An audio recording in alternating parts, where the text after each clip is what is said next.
ত্রিপুরার বিখ্যাত এবং সুপরিচিত খাবারগুলোর মধ্যে অন্যতম আলু ঘাটি। উত্তরবঙ্গ ছাড়া অন্য এলাকাগুলোতে আলুর ডাল বা ভিন্ন নামেও পরিচিত। বগুড়ার বিভিন্ন এলাকায় বিভিন্ন অনুষ্ঠানে মেহমান আপ্যায়নে কিংবা শীতের পিকনিকগুলোতে আলু ঘাটির চল রয়েছে।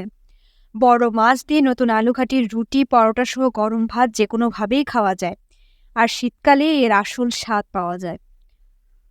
নতুন আলু জমি থেকে উত্তোলন হলেই আলু ঘাটি করার ধুম লেগে যায় চারদিকে।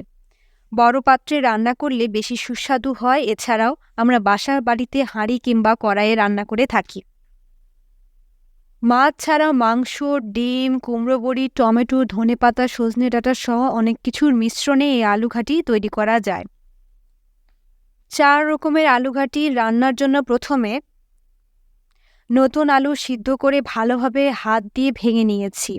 এরপর হাঁড়িতে পেঁয়াজ, মরিচ, তেজপাতা সব মশলা দিয়ে সামান্য ভেজে মাছের মাথাগুলো কষিয়ে নিয়েছি।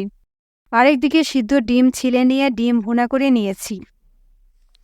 মাছ ডিম কষানো হয়ে গেলে তারপর আলাদা করে 4 রকমের আলু ঘাটির 2 ভাগের 1 ভাগ মাছের মিশ্রণে এবং বাকি 1 ভাগ ডিমের মিশ্রণে দিয়ে দিয়েছি। ভালোভাবে চুলার আঁচ বাড়িয়ে নাড়তে থাকবো যাতে লেগে না যায়। কিছুক্ষণ নেড়েচেড়ে নামিয়ে নিব।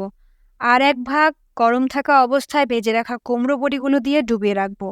এরপর শেষ হয়ে 1 ভাগে টমেটো কেটে দিয়ে চুলায় কিছুক্ষণ নেড়েচেড়ে জাল দিয়ে নিব, টমেটোগুলো সিদ্ধ না হওয়া পর্যন্ত। এরপর নামিয়ে পরিবেশন করব। আলু ঘাটি এই শীতের দিনে গরম ভাতের সাথে খেতে দারুণ মজা।